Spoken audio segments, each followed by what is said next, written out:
Xi Jinping is running a gulag state. He is as repressive as I've seen ever, and I've been in Congress now for 40 years. In every category of human rights abuse, the persecution of religious freedom has gone to new lows in China. The persecution of labor rights, new lows, especially in Xinjiang. There's in every category. There's been serious deterioration. Hong Kong, which used to, have the basic, still has the basic law, but that's being violated, and now our Hong Kong Human Rights and Democracy Act at least does a reappraisal by the administration, because it is law, as to whether or not they should enjoy that special relationship and trading privileges afforded by the U.S. government. Xi Jinping is taking this government and that country, which is made up of wonderful people, in the absolutely wrong direction. And the repression starts with the Chinese people themselves. They're the ones who suffer the most, whether it be religious believers or people who just want democracy, all of whom find themselves in a gulag somewhere.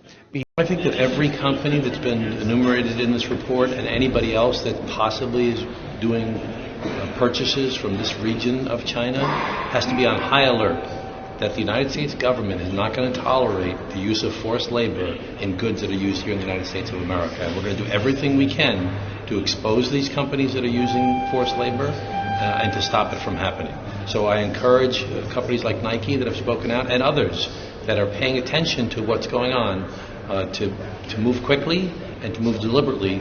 Hope that Nike actually follows through and leads the way in the private sector, because I think the private sector has a moral responsibility to ensure that they don't have forced labor, like in Uyghur camps, or any other place in the world, in terms of the creation of and the production of their products.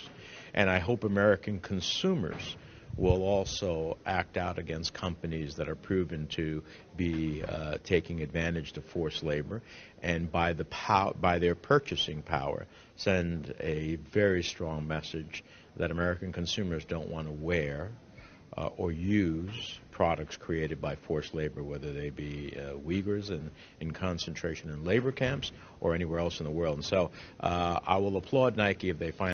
There's no holdup. It's just the finalizing the text, getting the agreement that everyone's come to from the different committees in writing, and then moving it to the floor, where I believe we should be able to pass it without even a roll call vote, by unanimous consent. So I'm hoping as early as 2 weeks from now, when we come back from recess. Okay, thank you. We're expecting more than a review, but we will contact. 他们心里的一些低端人口说，我跟他们说啊，我还好，我也挺努力，我不是低端人口，我不会被清理。他们去在新疆搞劳改营的时候，我跟自己说，哦，我不是少数民族，我也不会被损害。香港的时候，我跟自己说，我不会游行，我不会抗议，跟我没有关系。可是直到今天，我真的是觉得政治是跟我们每个人切身相关的。我们不热衷政治，我们基本的权益得不到保障。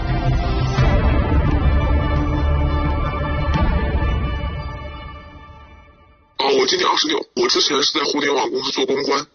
香港和新疆的事我都知道，但是我觉得这个事情可能跟我影响不大，所以我没有去在意。但是这一次事情发生在我的家乡，发生在我的周边，而且我身边已经有很多人因为这件事情得了病，也有去世的，所以我没有办法再忍受下去了。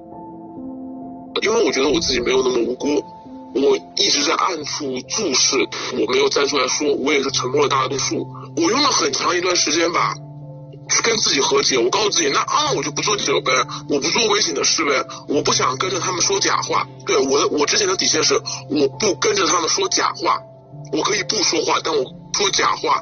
现在我觉得我在中国没有办法实现，所以我现在想法是，那我为什么不做回我自己？其实子修史和方斌对我的触动没有那么大，但是李泽华对我的触动特别大。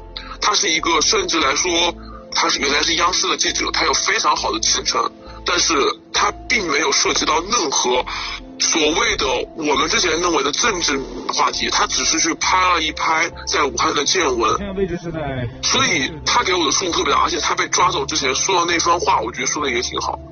我也不愿意再沉默下去了。我也想像柴静一样，能够去到一线，能够在04年那样的舆论环境之下，做出北京抗击非典这样的片子。事情对我刺激最大的，并不是说真的不是疫情的本身，而是人性的大考。因为这些天我已经看太多了，就是这帮我管中国人叫巨婴，这帮巨婴在干嘛？就是全世界欠我的受害者心态。现在中国呢弥漫着一种不寻常的乐观气息，我甚至看到报道说全世界欠中国一个道歉，甚至什么没有这是新冠肺炎我都不知道中国这么牛。武汉呢还在牺牲，还在受苦，可是他们现在跑出来说这个病毒从美国来的，哎呀你看国外做的多么不好，就是我们中国做的特别好，非常可怕。我说你要在中国生活下去呢，你要做到两点，你要做到其一，能做到2个是最好的。第一个，丢掉自己的理智；第二个，丢掉自己的良心。这些年我一直告诉我自己，我丢掉我自己的良心嘛，我做不到；丢掉自己的理智，对不起，就是我有些事情我已经觉得 OK， 我能理解你有些事情你要维稳，你要干嘛，可是能不能不要那么低级？你哪怕说这个东西全部是武汉市这边的官员瞒下来的，中央所有被瞒出来，我都会相信你的话。可是你现在告诉我这个病毒是从美国来的，什么美国军运会把病毒带进来的这种话，太离谱了。你说你08年之前特别的爱国，那个时候你觉得你是不是也是小粉红中的一员呢？我觉得我一直称不上小粉红，我08年还是知道这个国家有很多问题，可是我有希望，我有信念感。现在呢？没有了。我觉得中国的小粉红他们不是爱国，他们根本爱的不是国家，他们爱的更不是人民，他们爱的是一个集权体。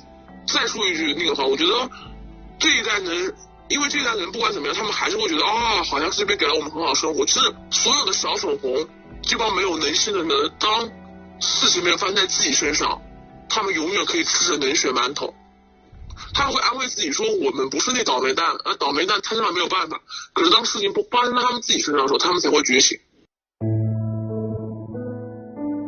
我跟自己打气，这件事熬过去了，我幸运；熬不过去以4种解脱。但是只要我熬过去这件事情，我觉得作为武汉事件的幸存者，我这辈子有义务做为此去发声，这是我这辈子没有办法回避掉的一个责任。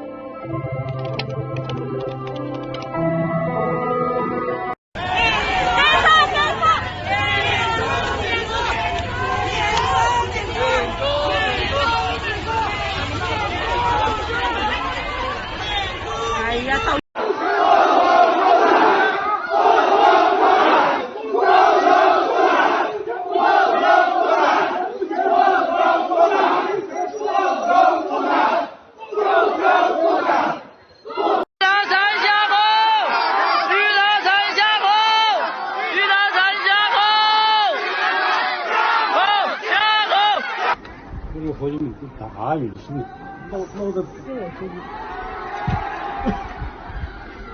哪个不跑？市委书记腕吊这么高？放人，必须放人。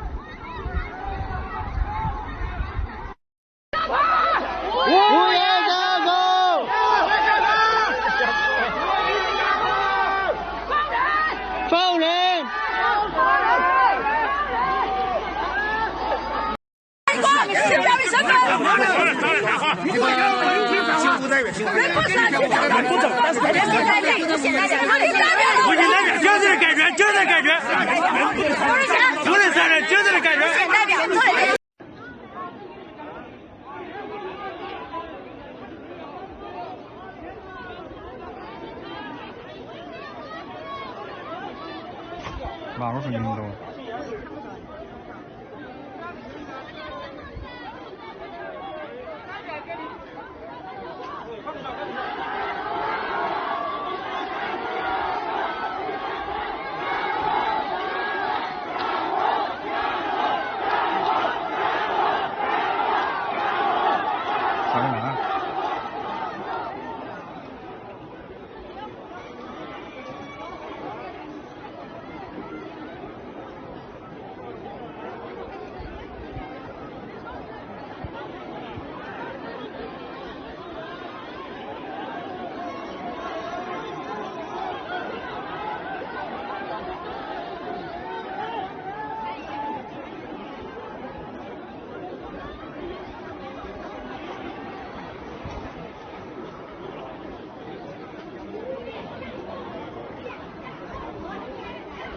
我发微博了。